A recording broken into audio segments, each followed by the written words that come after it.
नमस्कार। इस वक्त की सबसे बड़ी खबर आ रही है कि सुप्रीम कोर्ट ने सरकार को लताड़ लगाई है और सरकार को कहा है कि आप मामले को ठीक तरह से हैंडल नहीं कर पा रहे हैं। इसकी सुनवाई अभी सुप्रीम कोर्ट में लगातार जारी है।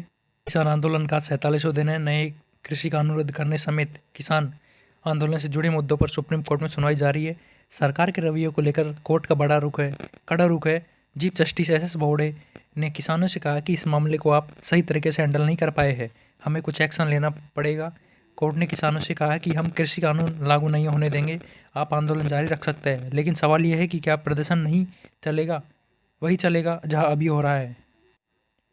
सुप्रीम कोर्ट के चीफ जस्टिस ने कहा है कि अगर सरकार ने कृषि कानून पर रोक नहीं लगाई तो हम रोक लगा देंगे। सरकार जिस तरह से इस मामले को हैंडल कर रही है उससे हम निराश है। हमें नहीं पता कि सरकार की किसानों से क्या बातें चल रही है। क्या कृषि कानून कुछ समय के लिए रोके नहीं जा सकते? कुछ लोग सुसाइड कर चुके हैं, बुजुर्ग और महिलाएं आंदोलन में शामिल है। आखिर चल क्या रहा है? कृषि कानूनों को अच्छा बताने वाली एक भी अर्जी नहीं आई है। अगर कुछ गलत हुआ तो हम सभी जिम्मेदार होंगे। हम नहीं चाहते किसी तरह के खून खराबे कलंक पर लगे। चीफ जस्टिस ने आगे कहा है, केंद्र सरकार को पूरी जिम्मेदारी लेनी चाहिए। आप कानून ला रहे हैं, इसलिए आप ही बेहतर समझ सकते हैं। वहीं दूसरी तरफ सरकार के वकील अटॉर्नी जनरल के वेणुगोपाल ने कहा है सुप्रीम कोर्ट से कि सुप्रीम कोर्ट के पुराने फैसले में कहा गया है कि अदालतें कानूनों पर रोक नहीं लगा सकती। कोर्ट किसी कानून पर तब तक रोक नहीं लगा सकता जब तक कि यह साफ न हो जाए कि कानून नियमों की अनदेखी कर लागू किया गया है और इससे लोगों के अधिकारों का हनन होता है।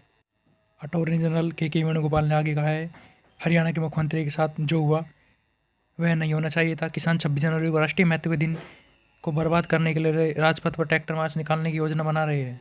इस पर चीफ जस्टिस ने कहा है कि कृषि कानून के मुद्दों को आपने सही तरीके से हैंडल नहीं किया, हमें एक्शन लेना पड़ेगा।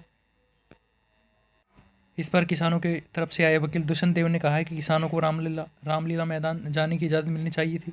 वे किस तरह की हिंसा नहीं करना चाहते थे। ऐसे एक अहम कानून संसद में ध्वनिमत से कैसे पास हो गए? अगर सरकार गंभीर है तो उसे संसद का संयुक्त सत्र बुलाना चाहिए था।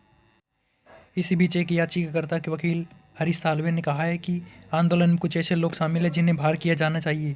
साल्वे ने उन संगठनों को जिक्र किया जो जस्टिस फॉर सिख लिखे हुए बैनर के लिए पैसे जुटा रहे हैं।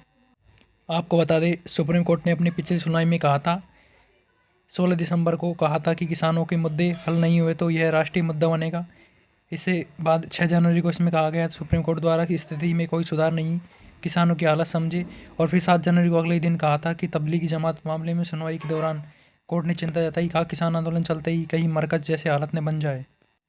आखिर में चीफ जस्टिस ने सुनवाई करते हुए कहा है कि किसी भी दिन शांति भंग हो जाएगी। हम नहीं चाहते खून खराबे का कलंक हम पर लगे। कुछ भी गलत हुआ तो हम सभी इसके बराबरी से जिम्मेदार होंगे। इसी बीच सुप्रीम कोर्ट ने सरकार से कहा है कि इस मामले को जल्दी से जल्दी हल किया जाए, नहीं तो इस कानून पर रोक लगानी पड़ेगी। ऐसी ही तमाम देश दुनिया खबर देखने के लिए हमारे चैनल नमस्ते इंडिया को सब्सक्राइब करो। जुड़े रहिए नमस्ते इंडिया परिवार के साथ। शुक्रिया।